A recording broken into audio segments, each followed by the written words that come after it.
Beer Run by Stephen Lake.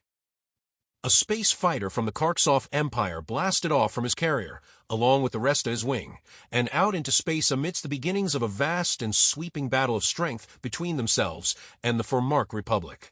At first, all of the ships, easily numbering in the thousands, held tight formation as they moved slowly forward past the main capital ships of their fleet and off into the no-man's land that spread out between them.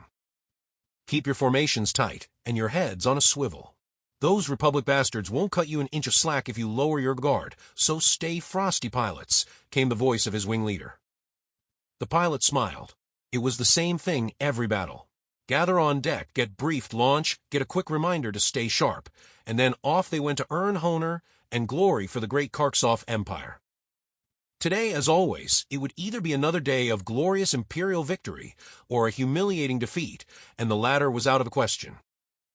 It wasn't long before the great and thundering guns of the main capital ships, the cruisers, battleships, dreadnoughts, and super dreads began firing, sending great, massive, and powerful beams of energy across the expanse between the two fleets and into the shields of their opponents on the other side. The pilot watched this in wonder, as every blast that sailed forward was a force of nature all its own, and would easily vaporize his own ship if he inadvertently got in their way.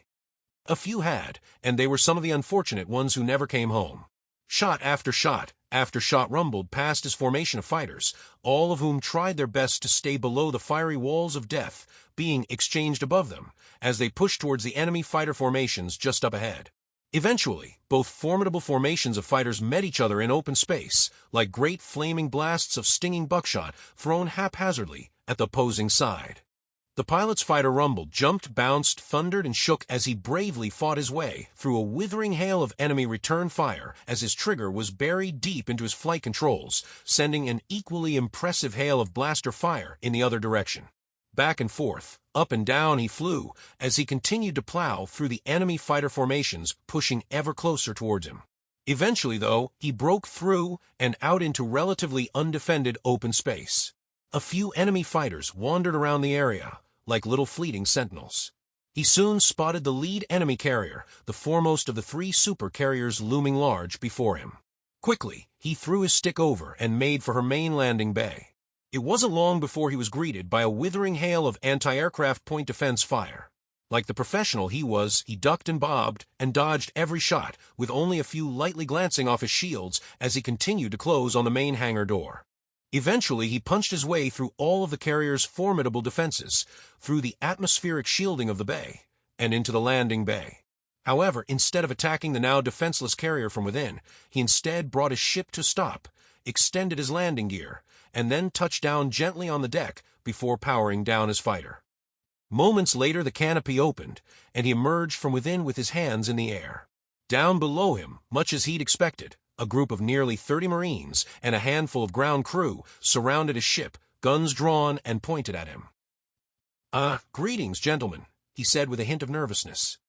"What do you want, scumbag?" asked one of the crew chiefs. The pilot grinned sheepishly.